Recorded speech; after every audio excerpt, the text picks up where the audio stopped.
Hey, everybody, Michael here. Thanks for listening again this week. As you know, we're trying a lot of experiments with different types of content to bring more value to folks in our listener base who are in small business and operations of those businesses and small business M&A. So today we have something special for you. It's actually a presentation that I recorded about the hiring process that I've developed over 25 years being in business. So I have learned a lot in that time, made a lot of mistakes.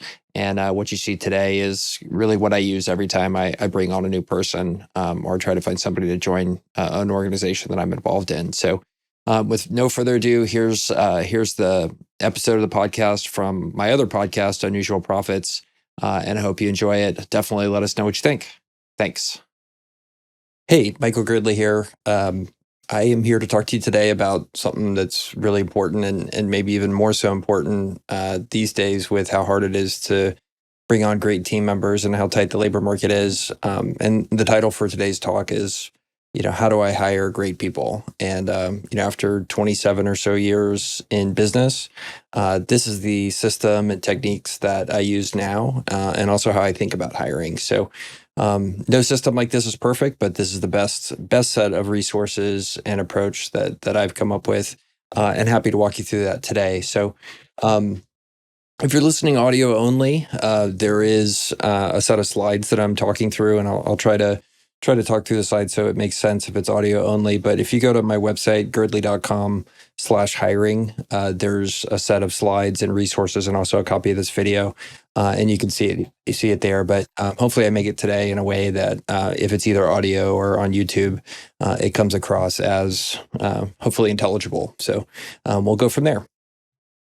So, my story, been a manager of people for going on 20 years now, involved in big companies, small companies, startups, wind downs, the whole gamut of stuff. And I think where I started realizing I had a problem was I just got sick of the pain that happened when I was making hires that just didn't thrive in the role. And, I think about when people get into roles, the best thing that you're looking for is that person that just, like my grandfather used to say, like takes to a role like a duck to water, right? Like they're just meant to do that one thing. And I was just sick of hiring people that, worst case, they turned out terrible and you had to, deal with the ramifications of that, potentially let them go or help them find their next thing.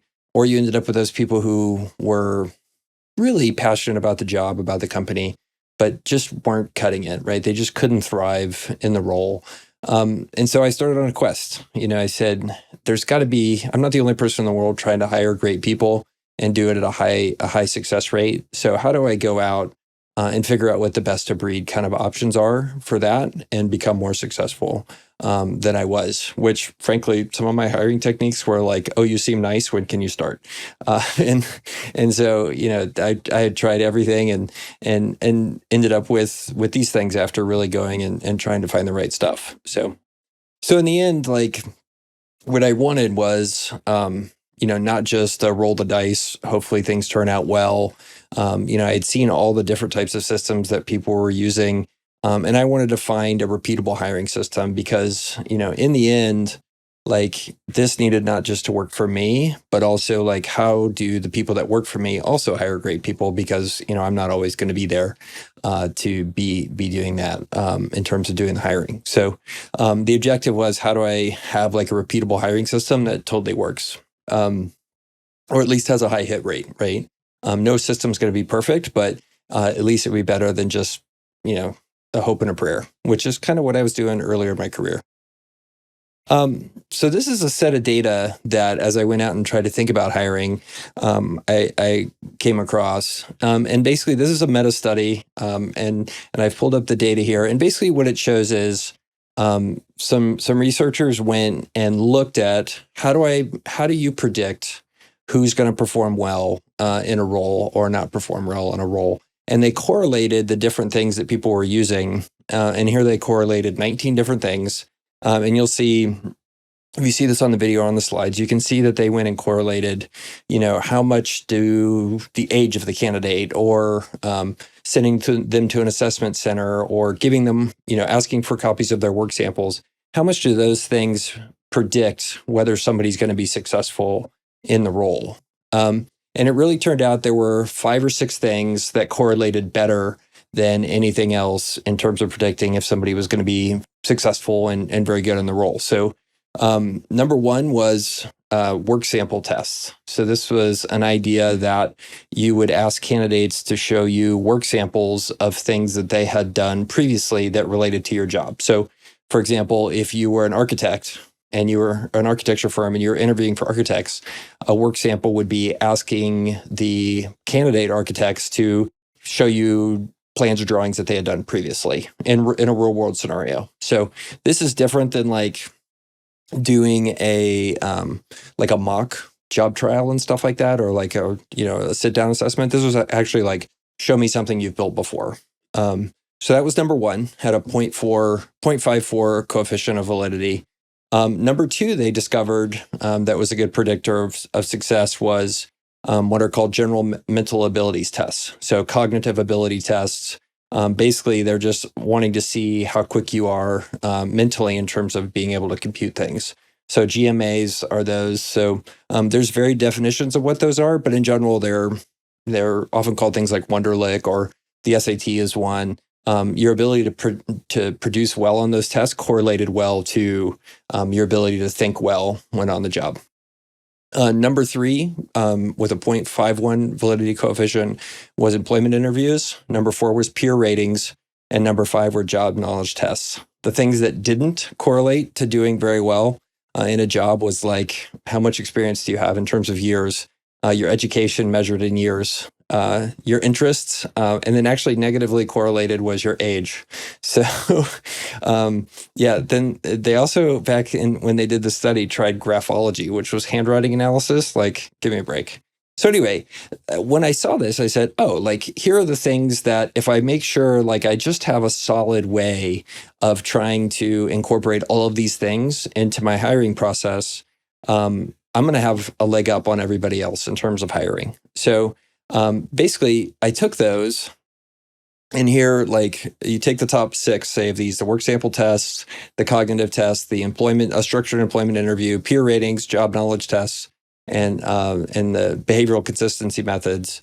Like, you look at those, and what I did was I went out and had gotten exposed to different systems that were being used to evaluate candidates. And just in terms of context, like, I've grown into becoming like very much a systems oriented person. Like, I want everything to have a system, either that I've created, or better yet, some expert spent several decades putting together to be able to do any particular thing, right? Whether that's a sales system, or a system for interviewing, or a system for HR, or a system for finance.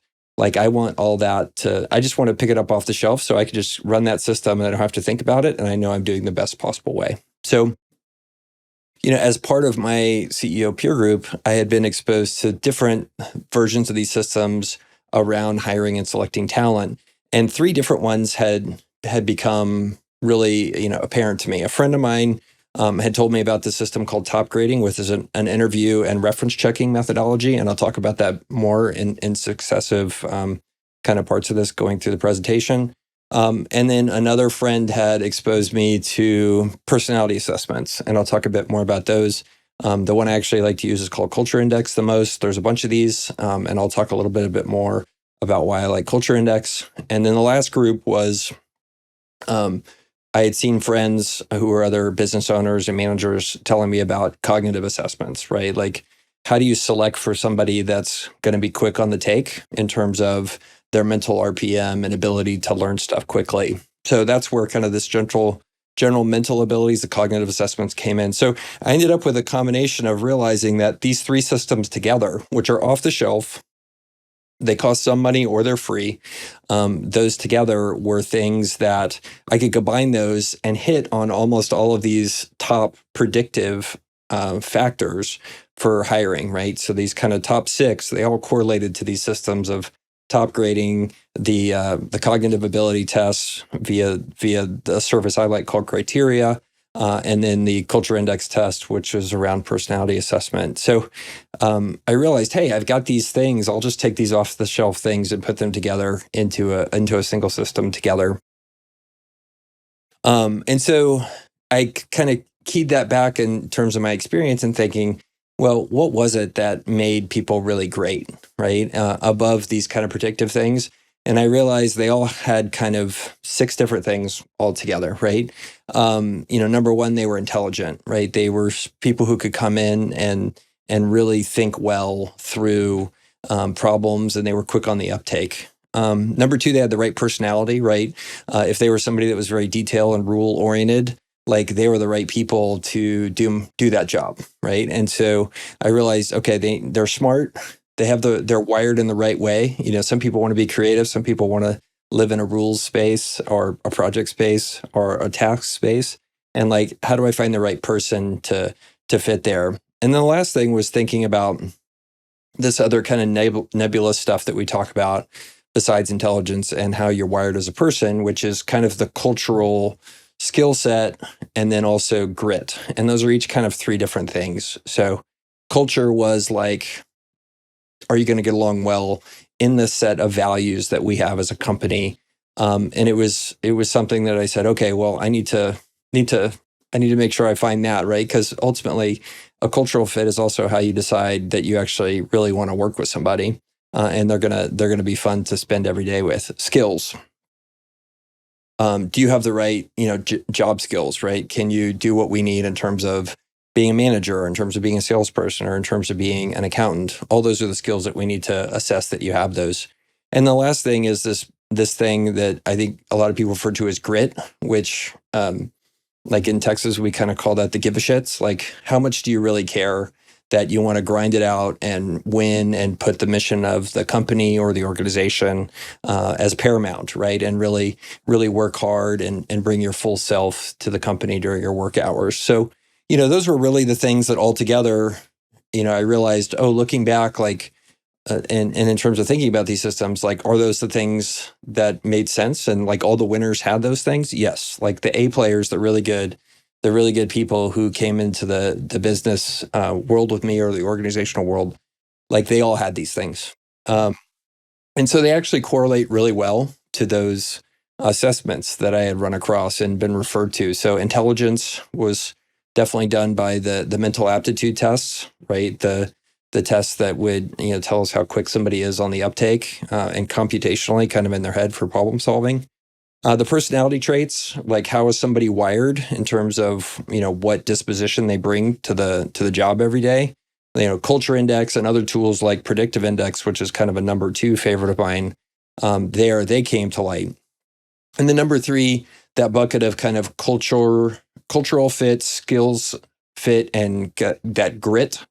Those 3 things came out in this top grading methodology, this interview and reference checking methodology that I'm going to go into a bit in the future. So, just as I thought to validate, okay, well, the data says, as I talked about earlier, the things that are going to predict the performance of somebody and correlate to high performance, does it match with my theoretical view of it? And it did, right? Based on this analysis of these kind of 5 or 6 things that are really important to me in terms of somebody being successful and getting to a candidate that you're like, heck yes, we need to hire this person. So what I did is I had this insight and these connections to these systems, and I put them together into a hiring process. And with those hiring process, I had 3 design goals. So number 1, I wanted to hire A players. And so A players, we'll go into the definition of that a little bit further in the next slide, but A players are top tier performers. So I wanted to hire really good people. And that ties back to the title for this talk. Like, how do I hire great people? Great people are A players. Number 2, like I want to achieve my mission. And number 3 is I want to do as little work as possible. So let's dig into those 2. So number 2 is I want to achieve my mission. Achieve my mission is I want to hire a great person and I want to win. Right. That's as I think about a process that's going to work for me in terms of hiring, like that's it. Like in my mission, maybe I need to hire an A player and it's going to be a great person. And then I'm also lazy. Like I'm a lazy person, and I don't want this to take any more work to hire a great person than it needs to. So those are the three things as I kind of thought through these systems and put them together into a single hiring process. So I talked a little bit about this this A player idea. This is a Steve Jobs kind of thing, and it's just a way of thinking about the segmentation of the candidates that show up for individual roles, right? So let's say that you're hiring a salesperson. There is a hypothetical distribution that there are terrible performers. They're kind of the bottom 20 to 30%.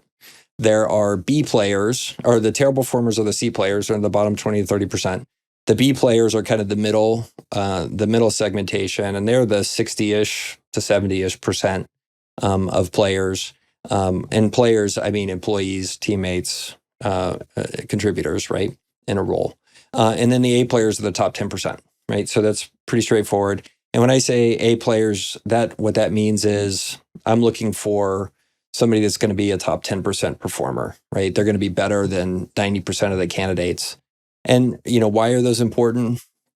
For me personally, A players are just more fun to spend time with. Like, they're the ones that you're like, oh my gosh, like, how did you accomplish that? And it's because they brought that combination of grit, intelligence, cultural fit, and the right personality traits to the role. And they're the ones that get in and thrive, right? You've crafted that job for them. That is something they're just meant to do, like on the earth right now. And the second reason to get excited about A players is they're the ones that give you extraordinary return on your invested time and money, right? So there's this kind of this kind of old wives' tale that software developers, A player software developers, can be 10 times as productive as like a B player.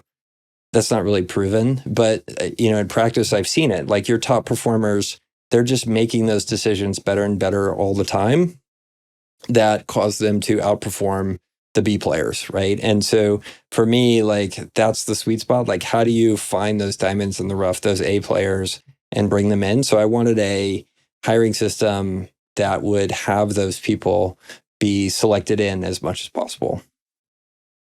So what's important to remember about this A player idea is it's not a general, right? It's not in general. It is specific for a given role and a given pay band. And so that's the idea. Like there are A players for being a CFO, right? I would not be an A player for any CFO job just because I don't have that level of attention to detail and enjoyment of rules, for example. There are A players for being salespeople, right? Like I just naturally don't like schmoozing. I'm not going to be a good A player for that. So it really depends upon the A player characteristic means for that role and that given pay band. So there's an interesting kind of inverse to this, which is that means for any job, as long as it's a realistic job, there's an A player out there for that job, right? And so an A player just sticks to that individual role, right? Assuming the job is not stupid and it's paid market and all that kind of stuff. So the reason that this A player kind of thing works per role is because every role has kind of different demands on your innate traits, talents, skills, and abilities, right? So the talents, skills, and abilities that you need for, say, a blacksmith, those are very different traits than you want, say, in the CEO of a high growth startup. And that's very different from, say, what you want in the CFO of a sleepy industrial conglomerate, right? Those are all very different. And the reason is because if you look at people, we're all wired very differently, and we're all in different places in our lives as well. So we're born a certain way, we're wired that way. We develop different talents, different abilities, and also different interests, right? And so if you extrapolate this and say, oh, what I want in a salesperson is different than I wanted an engineer, which is different when I wanted somebody in marketing versus janitors, like all across the spectrum there. So it's important to remember A players are just for that individual role. So basically, what I do is I take one of the insights from sales, which is this idea of a sales funnel. And so a sales funnel is basically how you start with, at the very top, leading with a set of sales leads, right? Or if you include marketing in your sales funnel, it also includes, marketing leads that work their way through your funnel. And at the bottom squirts out a number of closed deals, right? Sold customers. So you can apply the same thing and just think about your recruiting process as a sales funnel. Just instead of selling things to people, you're signing them up for a job to work with you. So, my sales funnel has kind of 6 steps, right? So number one, like you go out and you advertise for the job. And we all kind of know how to do that. It's not a subject of my talk today. You tell everybody about it, post on social networks, put it on ZipRecruiter, Indeed, LinkedIn, all that kind of stuff. You call candidates and go from there. And then the first step after kind of finding interested employees or interested team members through advertising is where, for me, I start with the assessments. Because I know that I want to have a hell yes kind of person that I hire. And I know hell yes people are going to do awesome in the interviews. They're going to pass and be wired the way we want them to be from a personality trait standpoint. And they're going to have the level of kind of cognitive ability that we're looking for. So the first step that I do once I have interested people is I know these assessments don't take a ton of my time. And I spend the time to get the potential teammates willing to spend the time to do those assessments, right? And it takes 20, 30 minutes of their time. And then they do that as a first step. And then we start to have more in-depth kind of first interviews. And that's where, in my typical recruiting process, there'll be a phone screen, a discussion, some wooing of the candidate. And then that's after that point when we know there's kind of a meeting of the minds. We're going to be able to afford the candidate. They want the job. They're willing to do some of the effort to go through the process. That's when we go do serious interviewing, followed by reference checking. And we'll talk a bit about how I do reference checking. It's very much on steroids compared to normal reference checking. And then you give somebody an offer, really is the last step. So you advertise, have them do the assessments, preliminary kind of phone screen to make sure you're on the same page, in-depth interviews, followed by reference checking, and then offers. And I'll talk about how each of these works. Because these terms are pretty common in how people are doing interviewing and hiring. The way I do them in practice is actually very, very different. So what's cool about this is if you look at the sales funnel, steps 2 through 5 or 2 through 6 as well, they are covered by those systems that I talked to you about, those systems and tools. So, we talked about the personality and systems that measure your general mental aptitude, like criteria and culture index or predictive index. They handle those. The top grading stuff is the methodology for phone screening, interviewing, and also doing reference checking. And each one of these gives you a system or a tool set that you can use through that process. And what I like about this is it not only minimizes the amount of my time that's going to be required, because it pushes a lot of the high value, high leverage stuff to early in the process, the assessments. But it also saves the candidate's time, because the worst thing I would want to do is bring a candidate all the way through my interview process and then realize as we get through it that their personality isn't the right fit, or they don't have the kind of RPM that we need, in that particular job.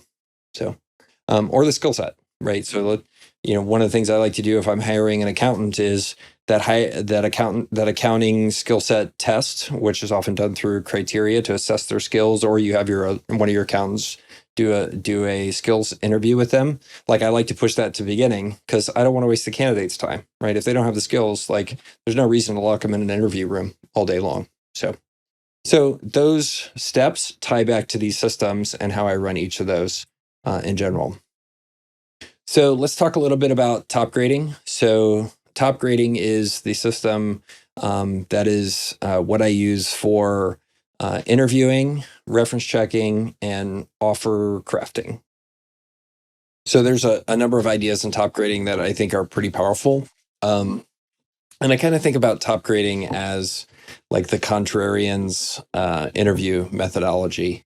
And it actually comes from a book called Topgrading, which was written by a man who has since passed away, and his last name was Smart.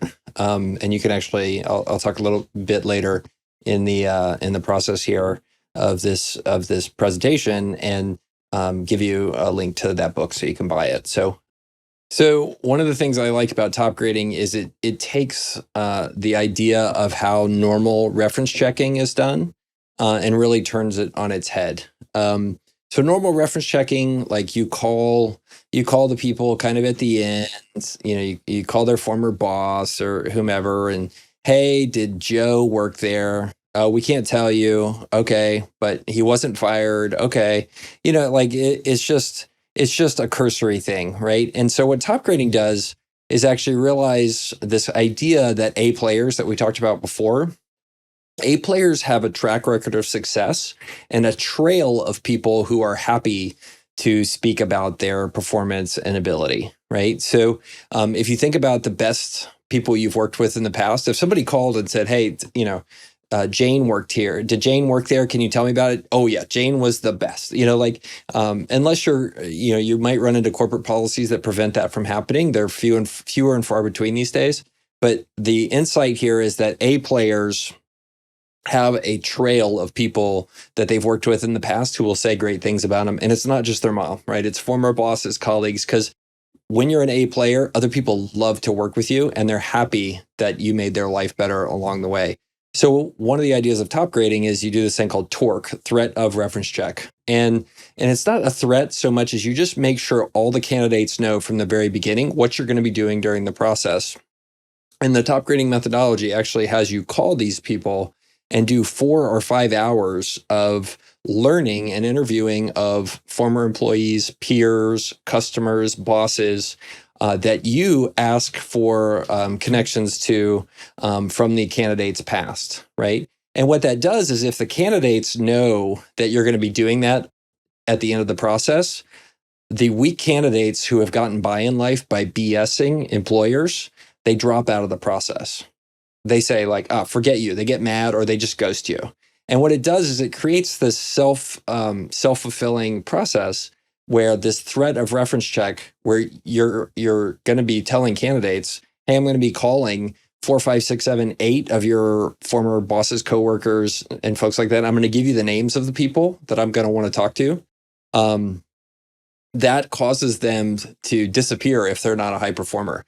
And the inverse happens, which is really interesting, is when you tell A players that you're going to do this, they get excited. And the reason they get excited, it surprised me when I started to do this, they get excited because they realize that a company that does this is only going to be filled with high performers. And they want to come work there. It's fascinating. So reference checks, the top grading methodology does this reference check approach really on steroids. Number 2, top grading has this idea that the best predictor of future success is past performance. So the interviews that you do actually spend all your time to understand the track record of what people did all the way through their life, and what really made them tick, right? How did they learn? What was their progression?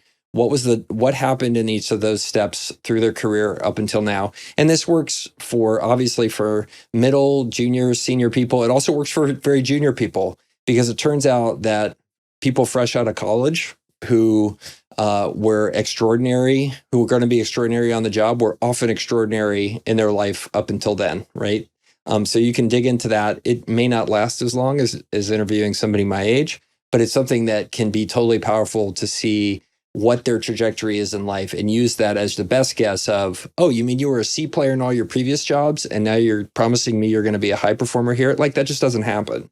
So it uses this idea that the best predictor of future success is their past performance. It also changes and throws on its head the way interviews are done. So your typical interview process is like, come in, meet with everybody for 45 minutes, and then you end up hiring the person who went to the college you went to, who looks like you, and whatever, right? So what it does is it actually condenses that down to where there's an interview team, a lead interviewer and a pair and a wing person, and you interview your candidates just for several hours, and you just sit there and go through their whole life story to really understand their whole professional career trajectory, and you start to see these patterns that don't show up in and resumes. And there's this idea in Topgrading that resumes are BS. Because they're full of crap. Like most of them have lies in them.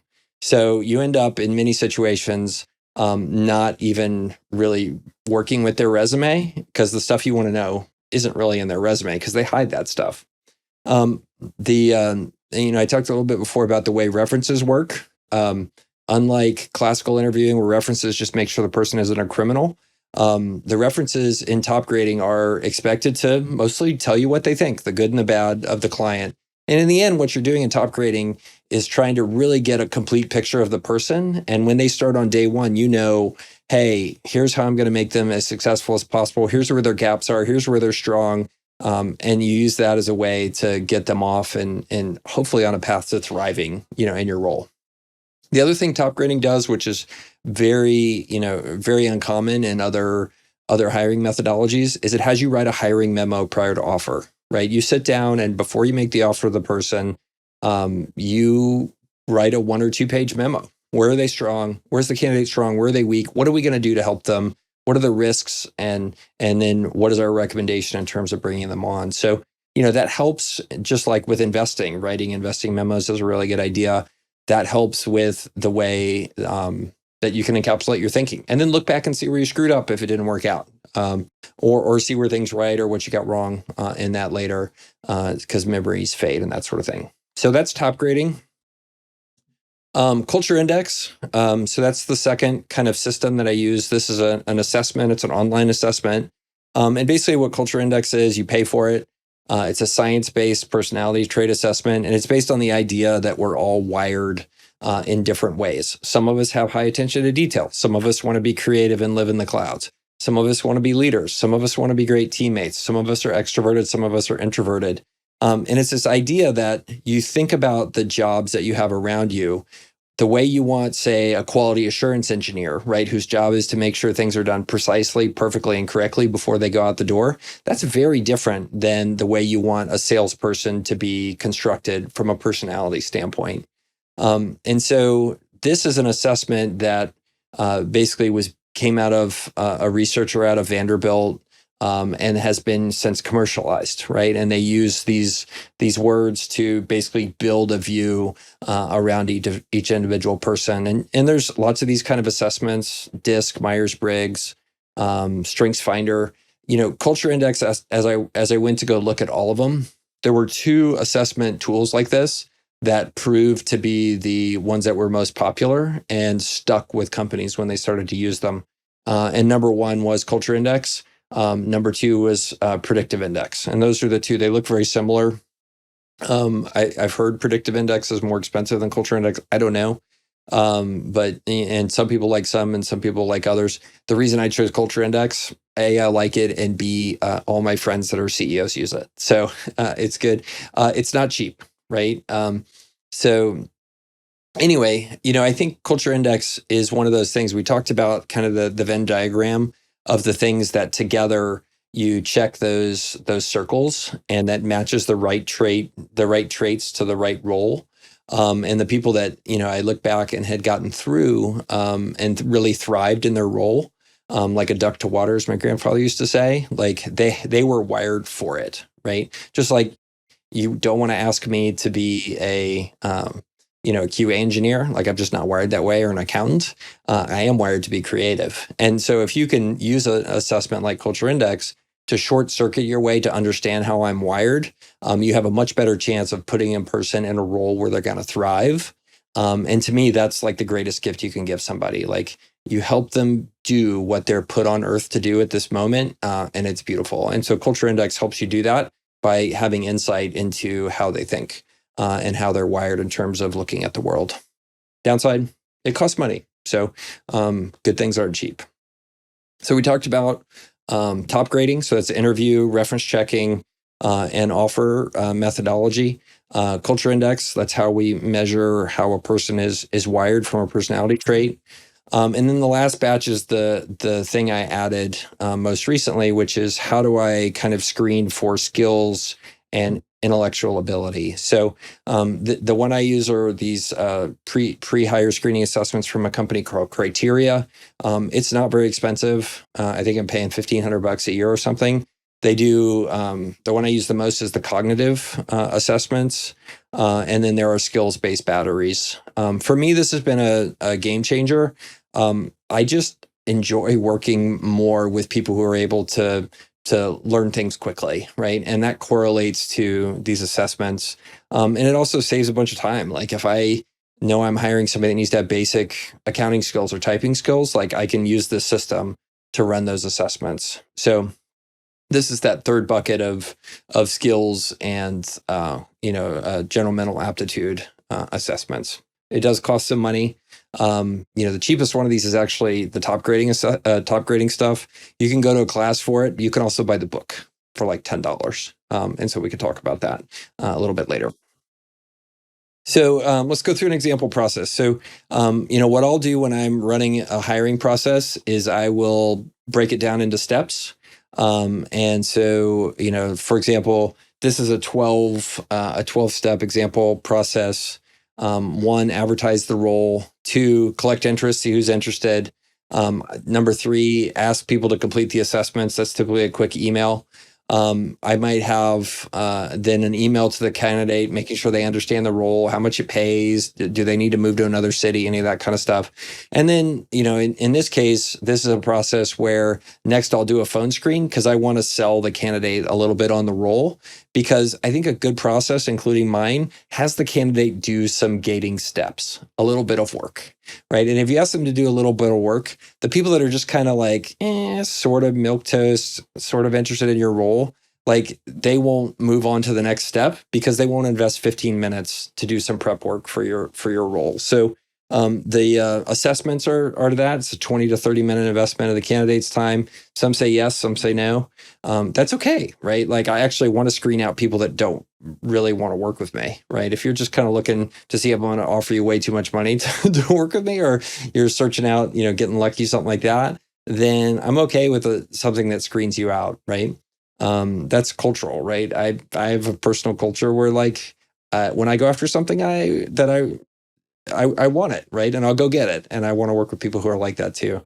Topgrading has you complete this thing called a career history form. Sometimes I do that, sometimes I don't. It is basically taking the resume format and putting it into a template that includes the stuff you want to know as a boss. Sometimes I do, sometimes I don't.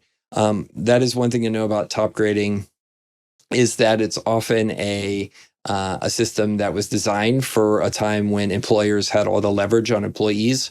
That's not that way anymore. So you have to kind of modify some of the ideas that it has in the book and do that. So anyway, step 6, they may complete the career history form. Step 7, you look at it. You see, is this person a winner, right? Or do they have a story that when you look at their entire track record of stuff makes sense to have as part of your company? Then we'll do the in-person interview. In this case, it's the 2 to 4 hour interview. Then reference checking. It takes about a week to talk to all the different references. And then you do culture fit interviews, which, that's where you can socialize them with other people in the company, especially if they're leaders, you want to do that as well. And ask in the end, do you want to work with this person? So, and then number 12, we put together an offer. So anyway, I went through this pretty quickly, but it's a 12-step process where you say, okay, here are the gating steps that we go through to hire. And what I'll typically do is I'll write this all down in a 1-page or a 2-page piece of paper. You can put it into Notion or any of these kind of other things, but I'm old school using Word docs and stuff like that. So you take this and you use it as the way to hand over to a person and say, okay, well, this is a template process. Like, let's craft it to work for your role, whether it's, somebody working in the warehouse, moving boxes, or it's a new CEO for, a 500-person company.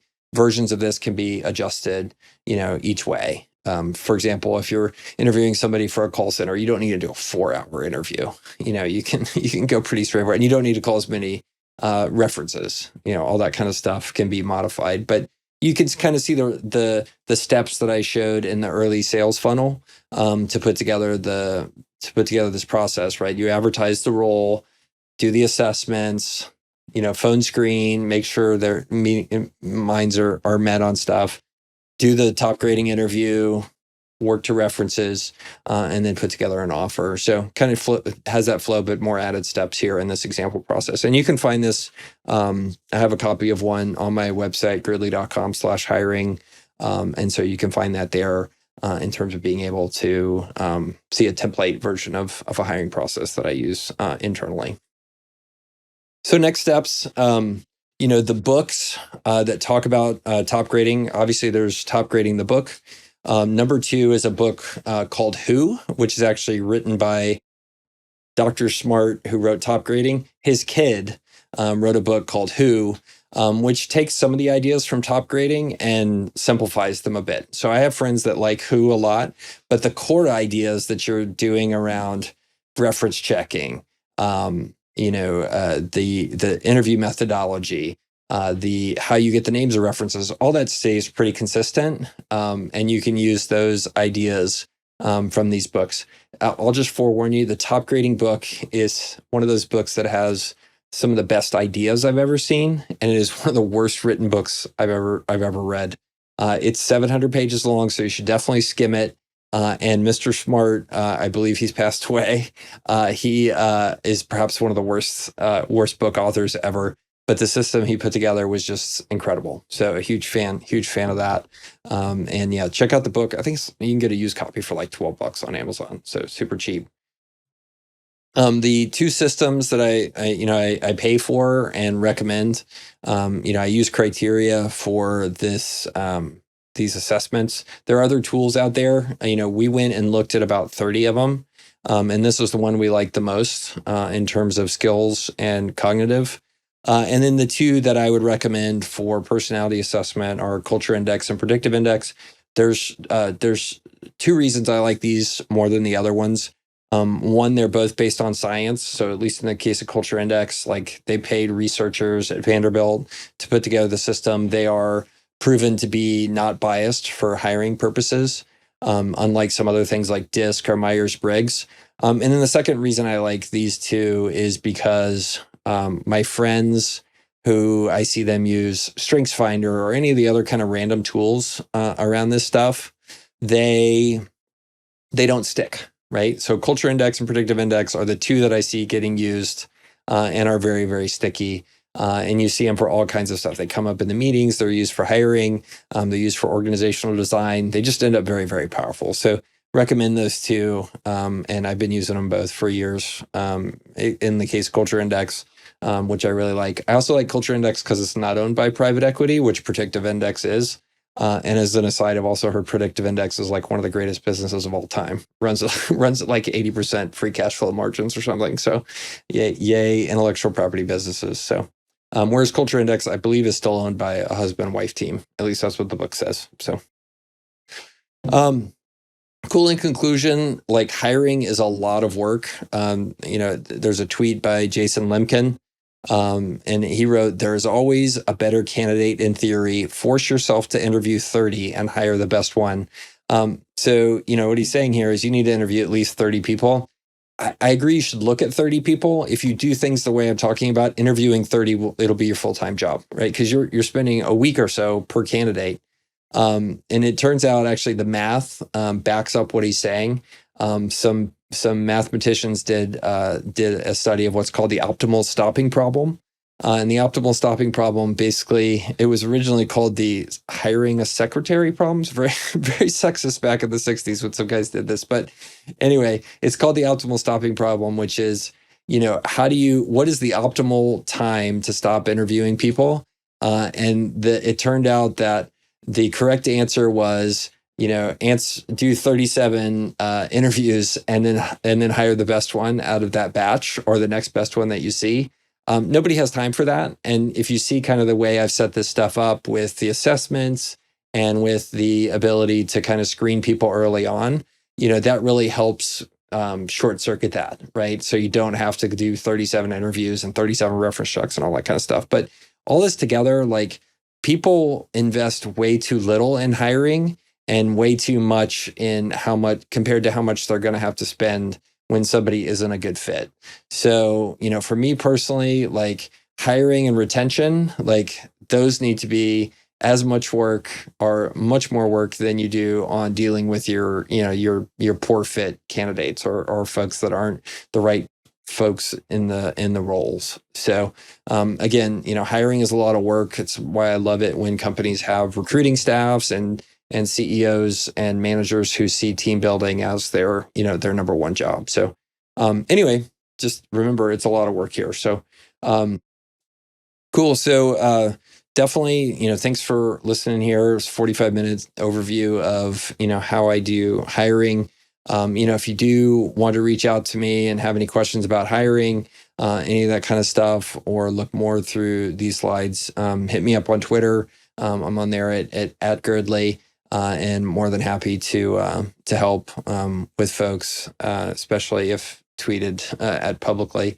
And do appreciate you listening today, whether you're hearing it on one of the podcasts or on YouTube. And I did have the slides up if this is on YouTube. Otherwise, you can find the slides that I was going through on my website, girdley.com/hiring. I'm not charging anything for this stuff. I see this as a way to give back and help people get better. And the universe has a habit of paying me back when I do. So thanks again, and appreciate you hearing it.